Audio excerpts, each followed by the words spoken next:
Io sono arrivato dove sono arrivato perseguendo solo i miei sogni e usando lo strumento della passione. È uno strumento che non si compra, è uno strumento che non trovi da nessuna parte, ma la devi solo coltivare e seguire.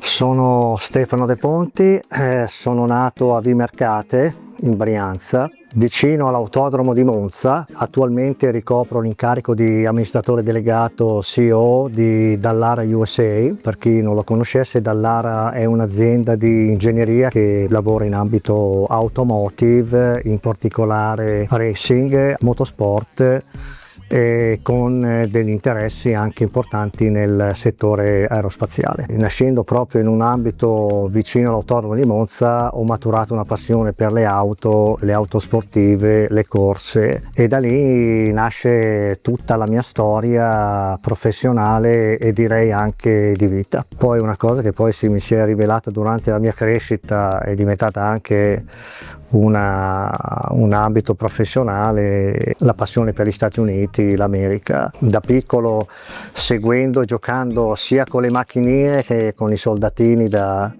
cowboy e indiani, probabilmente da lì sono scattate queste prime passioni per cui mi hanno portato ad arrivare dove sono arrivato. La mia formazione è stata molto semplice, quella diciamo standard, regolare in Italia. Ho fatto le scuole superiori qui in Italia e mi sono laureato in storia negli Stati Uniti.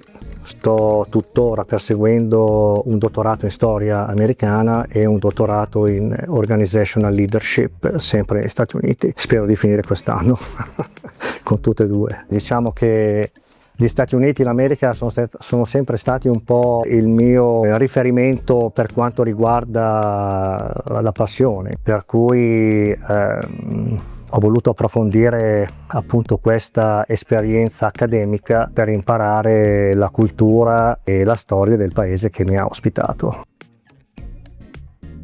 Sono cresciuto ad Arcore con la fortuna di avere il parco di Monza, quindi l'autodromo, molto adiacente al paese. Mio padre mi ha sempre accompagnato, diciamo che i primi Gran Premi li vidi appunto con lui all'inizio degli anni 70 e poi da lì si sono susseguiti gli altri andando da solo con amici. Quindi ho sempre ripetuto questo andamento, era una cosa classica, una cosa diciamo anche doverosa, portata, spinta appunto dalla passione che si è maturata con le auto. Non c'è stato un momento particolare per cui ho capito che il motorsport sarebbe stata la mia strada. Probabilmente la strada che ha diviso la parte, diciamo, chiamiamola così, quella professionale, per cui che è diventata una professione, un lavoro, da quello che poi alla fine era iniziato come un sogno, quello di guidare una macchina da corsa e quindi avere il sogno di diventare pilota. Certamente le condizioni economiche non c'erano e per cui ho dovuto trovare cercare l'alternativa migliore che mi potesse dare quelle soddisfazioni di lavorare sempre in un ambito di corse, però non da pilota ma in un altro ambito, e da lì diciamo che è partita poi tutto quello che è stata la mia tra virgolette carriera. L'idea di andare all'estero con le corse è sempre stata una conseguenza, diciamo che non è mai stata una scelta. Diciamo che perseguendo appunto una carriera solida nelle corse ho cercato di seguire le opportunità, quelle migliori che mi potessero dare quello per cui cercavo di realizzarmi. Le tappe della mia carriera in ambito, tra virgolette, corsaiolo è quello che praticamente sono riuscito a lavorare in qualsiasi, all'epoca diciamo, le posso chiamare le formule o le categorie più importanti fino ad arrivare alla Formula 1, sia in Italia che all'estero. Io vengo da un'epoca dove alla fine erano importanti tanti elementi che adesso sono probabilmente considerati superficiali. C'era poca tecnologia, poca elettronica, le relazioni erano molto importanti piuttosto che interagire con computer o altri meccanismi e aggeggi che sopperissero alla relazione umana. Questa probabilmente è stata la differenza fondamentale, che potrei sicuramente dire la differenza anche più importante che c'è tra la modernità di oggi, come si vive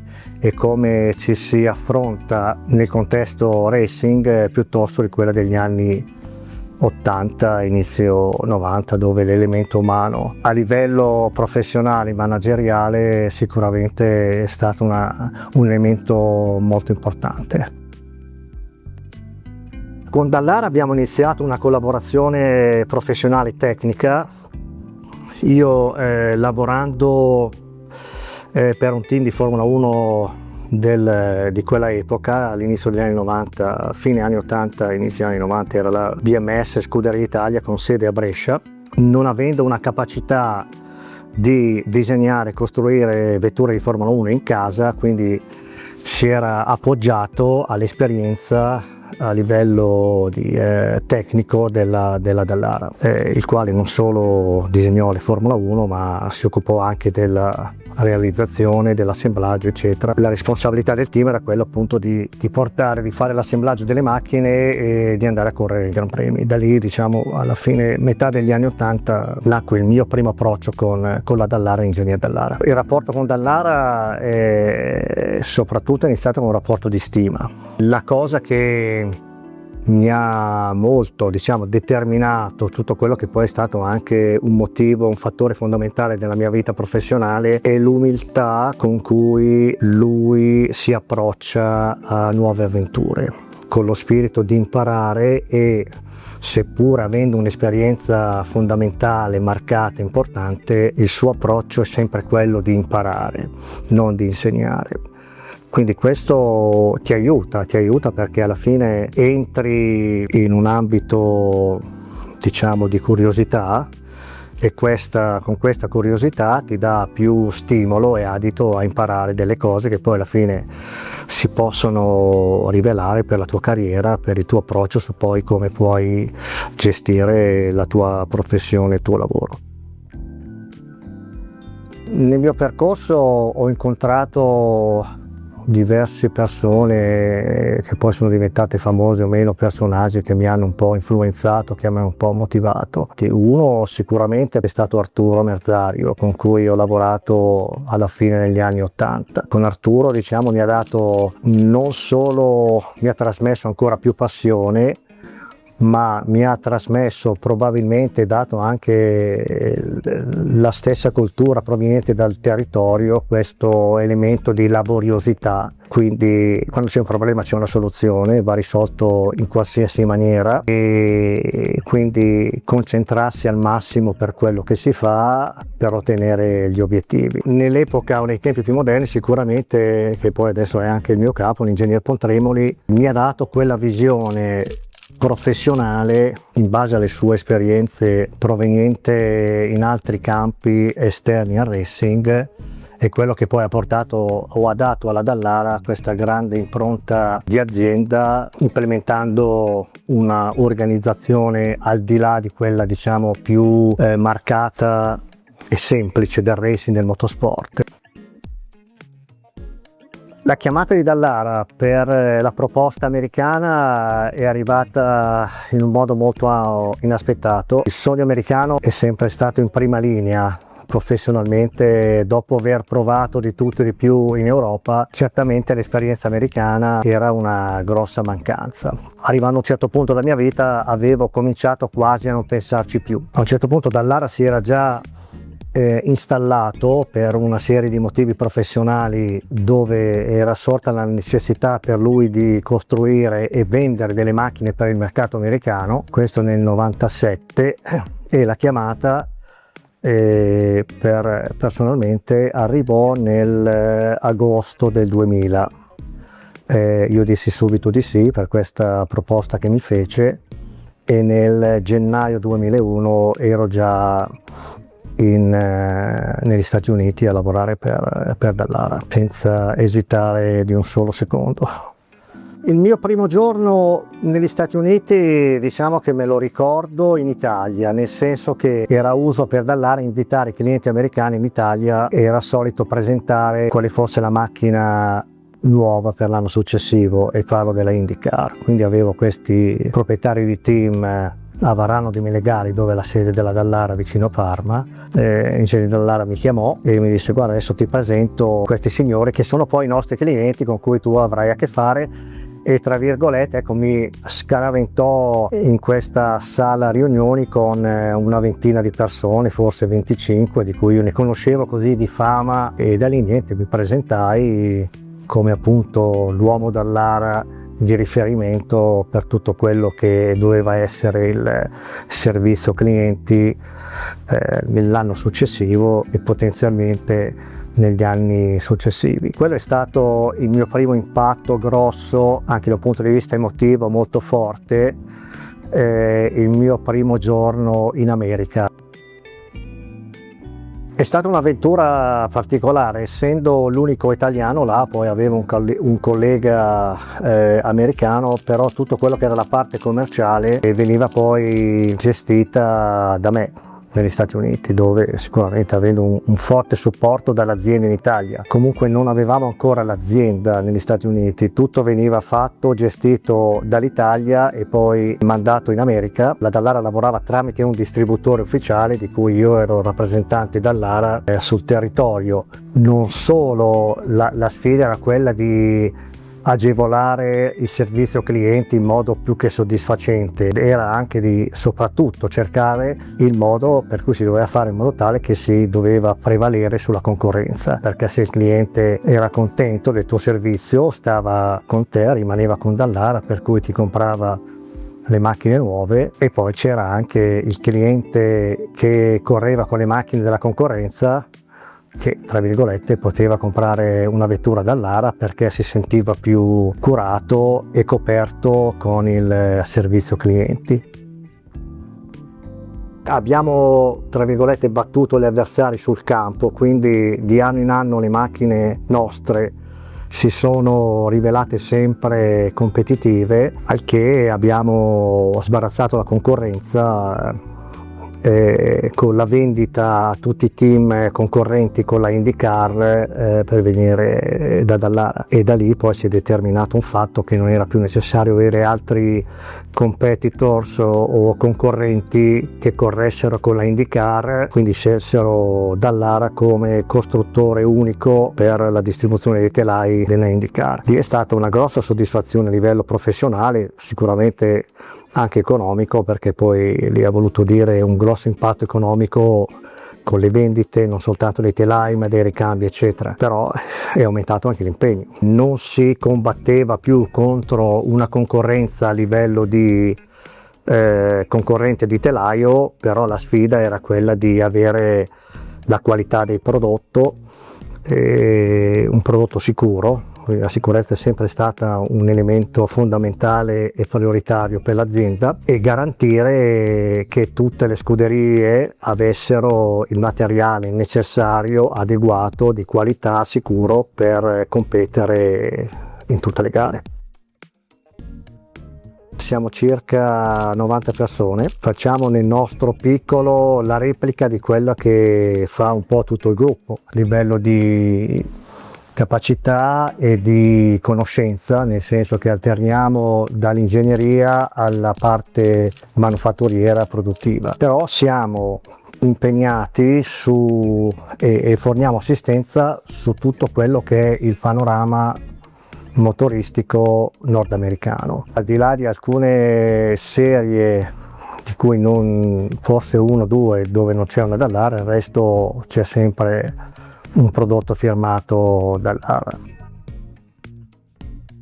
Mi viene in riferimento quello più vicino della 500 miglia di Indianapolis. Non c'è una gara al mondo dove vedi una media di velocità così oraria per un periodo di tempo, parlo di 230 miglia orari per circa 2 ore e mezza, eccetera. Se vuoi, dal punto di vista dell'intrattenimento, non esiste un evento sportivo al mondo che in un solo giorno richiama più di 350.000 persone dalla mattina alla sera. Questa cosa mi emoziona parecchio. Però c'è anche la componente del pericolo. Il racing, il motorsport rimane sempre uno sport molto pericoloso, e vedendo i nostri prodotti che sfrecciano a queste velocità in un ambito completo e pieno di questi spettatori, di queste persone, l'emozione vive anche questo forte aspetto di ansia, di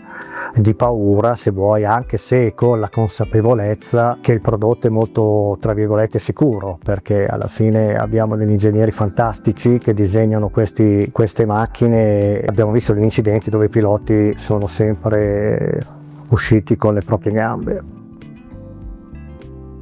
La mia giornata tipo in ufficio è, diciamo, abbastanza standard. Sicuramente le priorità vanno in questo ordine: i dipendenti prima, assicurandomi che non ci siano problemi nell'ambito delle operazioni, delle attività giornaliere. Sicuramente le relazioni interne e quelle esterne, alla risposta delle varie email, le comunicazioni, i vari meeting interni, e ne facciamo tanti. Verso la fine della giornata faccio sempre un resoconto su me stesso, cercando di fare dei passi indietro. Mi rivedo e mi domando quello che avrei potuto fare di meglio, migliorarmi, dove concentrarmi su diverse aree internamente o esternamente all'azienda.